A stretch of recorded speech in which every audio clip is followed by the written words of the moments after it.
তারেক রহমান অতি সত্বর বাংলাদেশে এই মুহূর্তে ফিরে আসার আহ্বান জানাচ্ছি।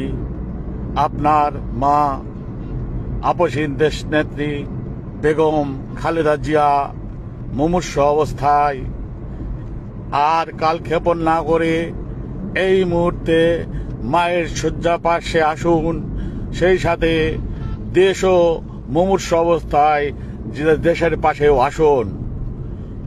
কোনো মাদারসা নাই, কোনো রয়ের কোনো এজেন্ট নাই যে আপনাকে বাধা দিতে পারে, প্রতিরোধ করতে পারে। এদেশের লক্ষ লক্ষ জনতা আপনার পাশে থাকবে। আমি আপনার পাশে থাকবো ইনশাল্লাহ, যদি আপনি আমার পাশে রাখতে চান।